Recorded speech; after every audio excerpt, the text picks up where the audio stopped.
권리분석 상담 사례 이번 시간에는 후순위 가처분도 주의하자.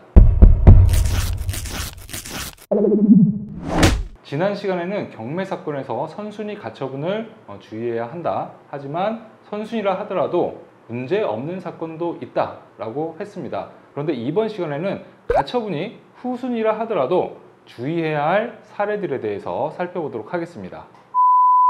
말소 기준 권리보다 후순위라도 조심해야 된다고요? 네, 그렇습니다. 우리가 사례를 통해서 바로 들어가 보도록 하겠습니다. 선순위 가처분 때 내용이 조금 어렵다고 하시는 분들이 있어서 이번 시간에는 좀 더 쉬운 내용부터 들어가 보도록 하겠습니다. 자, 먼저 안전한 후순위 가처분 사례인데요. 자, 경기도 파주시에 있는 임야가 경매로 진행을 하고 있습니다. 자, 그런데 등기 요약란을 한번 보시겠습니다. 등기부 등본 요약란을 보니까 일단 말소 기준 권리는 근저당권이고요. 2014년 4월 11일에 등기가 되어 있습니다. 자, 그런데 좀 보니까 2017년도에 언일전자에서 가처분이 등기되어 있는 것을 볼 수가 있죠. 그러면 이 가처분은 일단 후순위 가처분이 맞습니다.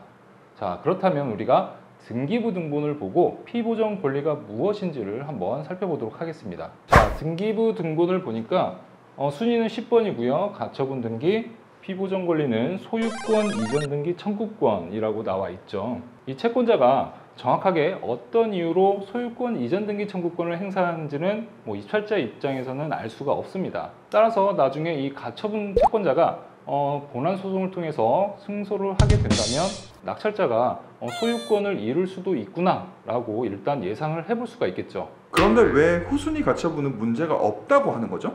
여기서 후순위 가처분은 문제가 없다라고 말하는 이유는 간단합니다. 이유는 이 가처분 등기 이전에 근저당권을 설정했던 이 채권자를 보호해야 하기 때문인데요. 채권자를 보호해야 한다고요? 네, 아주 극단적인 예를 한번 들어보도록 하겠습니다. 만약에 이 가처분 채권자인 언일전자와 현재 소유자가 매매 계약을 했는데 이전 등기를 해주지 않아서 이 가처분 등기를 했다라고 가정을 해보겠습니다. 그런데 이 근저당권자들은 이 근저당 설정 당시에 그런 사실을 알 수 있었을까요? 없었겠죠? 네, 맞습니다. 따라서 이 선인 근저당권자들을 보호를 해줘야 하고 이 근저당권자가 경매 신청을 했기 때문에 나중에 이 언일전자가 어떤 소송이더라도 승소를 한다고 해서 이 경매 사건에는 아무런 영향을 미치지 않을 것입니다. 따라서 낙찰자는 온전히 소유권을 취득할 수가 있게 되겠죠. 이렇게 보면 경매 절차에서 근저당권자에 대한 보호 장치도 굉장히 잘 마련되어 있는 것 같아요. 그렇죠. 자, 그러면 난이도를 조금 높여서 까딱하면은 실수해서 낭패보기 십상인 그 사례를 한번 보도록 하겠습니다. 화성시 봉담읍에 있는 아파트가 경매로 나온 사건인데요. 등기부 등본 요약란을 한번 보도록 하겠습니다.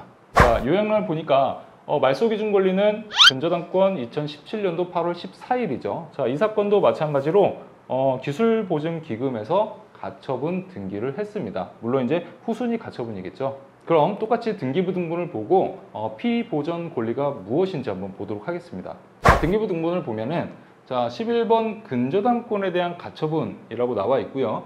피보전 권리를 보니까 사회행위 취소로 인한 원상회복 청구권이라고 등기가 되어 있습니다.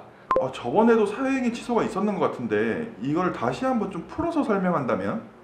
네, 이 사건의 내용을 좀 정리하면은 자, 기술보증기금에서는 이 11번 근저당권이 가짜이니까 내가 이 근저당권을 말소하기 위해서 소송을 제기할 예정이다 라고 정리할 수가 있겠습니다. 그럼 이 가처분은 경매 절차에서 어떻게 되는 거죠?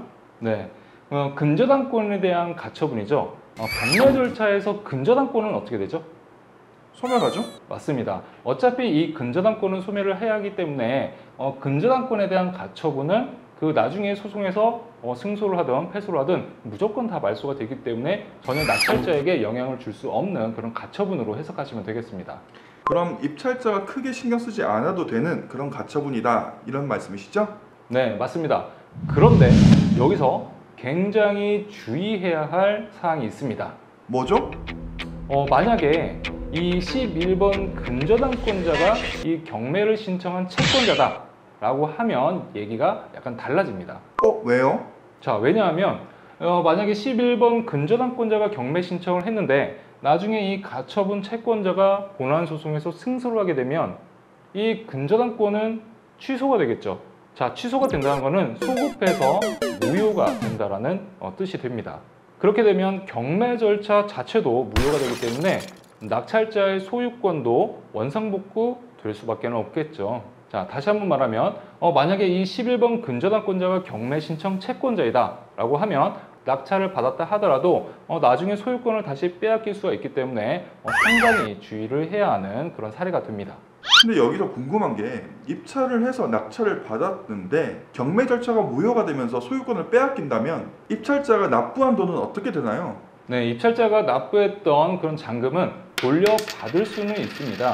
무효인 경매 절차에서 그 배당을 받았던 채권자들을 상대로 부당이득 반환 청구 소송을 통해서 회수가 가능합니다. 그나마 다행이네요. 하지만 그 기간이 상당히 오래 걸릴 수밖에 없겠죠. 그리고 납부했던 금액 전액을 돌려받을 수 있다는 보장도 없기 때문에 꽤나 성가신 여정이 될 수도 있으므로 주의를 해야겠습니다. 자, 세 번째 사례는 조금 오래된 사건이긴 한데요. 후순위 가처분 중에서 가장 유의해야 하는 그런 유형이기 때문에 주의 깊게 살펴봐야 합니다. 자, 이번 사례는 파주시 금천동에 있는 근린시설이 경매로 나왔던 그런 사례입니다. 자, 이것도 마찬가지로 등기부등본 요약란을 한번 보실까요? 자, 등기부등본 요약란을 보시면은 가압류가 일단 말소 기준 권리가 되겠죠. 2008년 1월 28일입니다. 자, 그리고 나서 가처분이 등기가 되어 있는데요. 가처분은 2013년 8월이죠. 자, 그러면 이 가처분은 말소 기준 권리보다 늦기 때문에 후순위 가처분이 맞습니다. 그러면 다시 등기부등본을 통해서 피보전 권리가 무엇인지 한번 확인해 보도록 하겠습니다. 자, 등기부등본을 보니까 10번 가처분이라고 나와 있고요. 자, 피보전 권리를 보니까 뭐라고 나와 있죠? 건물 철거 청구권이라고 나와 있습니다. 자, 그런데 이 사건 기본 정보를 다시 한번 보실까요? 자, 기본 정보를 보시면 이 사건은 토지를 제외한 건물만의 매각입니다.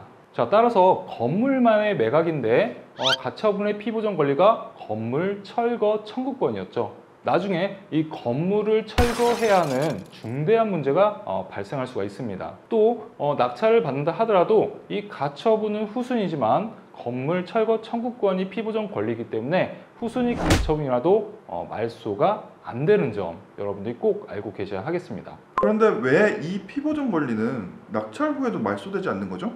만약에 누군가 낙찰을 받고 이 가처분을 말소해버리면 철거 위기에 있는 건물을 다른 사람에게 파는 그런 경우도 생길 수가 있겠죠. 따라서 이 가처분 등기가 소멸되고 없다면 다수의 피해자가 발생할 수 있기 때문에 이 건물 철거 청구권이 피보전 권리인 이 가처분은 소멸되지 않습니다. 네, 이런 연유 때문에 감정가격 5,300만 원, 약 5,300만 원부터 시작을 했는데요. 3번이나 재매각을 했습니다. 즉 보증금을 다 몰수를 당했다는 거죠. 그리고 결국은 마지막에 감정 가격의 16%의 낙찰이 됐습니다. 그런데 건물이 철거될 수도 있는 리스크가 있는데 왜 낙찰을 받았을까요? 네, 정확하게 알 수는 없지만 아무래도 이해관계인이 낙찰을 받은 게 아닌가 이렇게 예상은 됩니다. 벌써 가처분 관련된 것만 선순위, 후순위 두 개의 컨텐츠를 만들었는데요. 정리를 한번 해주신다면요?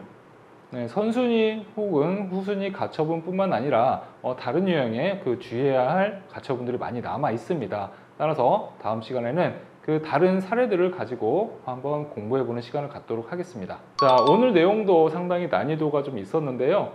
저번 시간 선순위 가처분을 시청하신 분이 조금 진행이 빠르고 잘 이해가 안 간다라는 댓글을 남겨주셨는데요. 저희가 아무래도 지루하지 않게 하기 위해서 좀 더 빠르게 진행을 하다 보니까 좀 이해가 덜 되실 수도 있을 거라는 생각이 듭니다.